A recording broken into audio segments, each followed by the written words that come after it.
Vous avez la tchatch, mais est-ce que vous avez une vraie stratégie commerciale?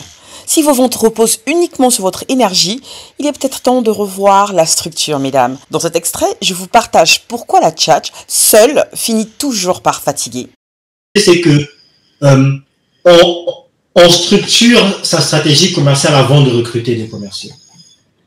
Tout comme on structure sa stratégie marketing avant de recruter la personne qui va nous faire nos réseaux sociaux.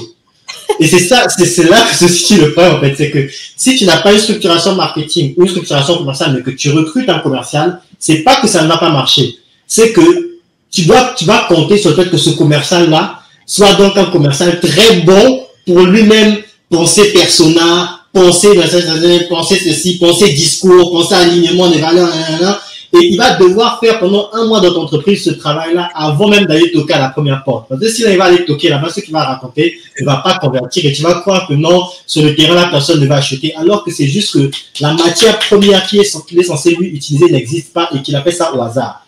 C'est mieux d'avoir quelqu'un qui a une bonne tchatch. Dans une entreprise où la structuration commerciale et marketing a déjà été mise en place et tu trouves le meilleur chatteur, le meilleur chatteur de ton quartier, tu lui dis voilà ce que tu dois dire, il peut même être un bon commercial.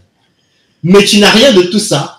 Il te faut une superstar du commercial dans ta boîte pour pouvoir obtenir des résultats parce qu'il va devoir faire un peu de marketing, un peu de structuration, un peu de trucs par lui-même. Je ne sais pas si c'est clair, je ne sais pas si tu as quelque chose à dire avec ça. Ouais, en fait, moi, alors juste moi, oui, je partage ce que tu dis à 90%. Les 10% où je suis un peu en retrait, c'est le côté chat, justement.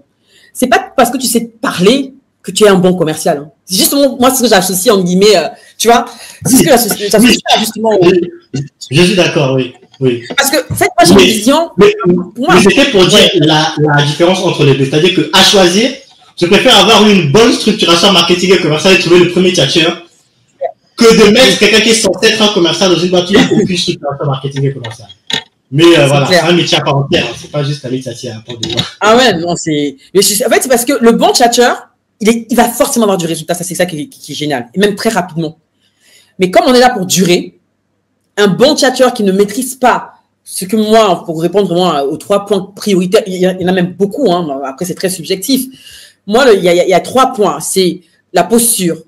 Quel type de commercial il est? Est-ce que c'est le gars qui est dans sa posture de commercial en mode je viens pour apporter une solution et je ne suis pas là pour venir te vendre à tout prix? Est-ce que c'est le gars qui a une intelligence de situation? Je m'explique. Il n'a pas juste la chat. Il n'a pas que ça, au fait. Il sait quand parler. Il sait à qui parler et il sait comment parler. Alors, mesdames, est-ce que votre façon de vendre repose davantage sur votre aisance à l'oral ou sur une stratégie commerciale claire, prévisible et structurée? J'ai hâte de lire votre avis, votre réponse sur la question en commentaire. Je lis chacun de vos retours. Et si cette vidéo, mesdames, vous a fait réfléchir, pensez à la liker, à la partager à une autre dirigeante et surtout à vous abonner à la chaîne pour ne rater aucun déclic business.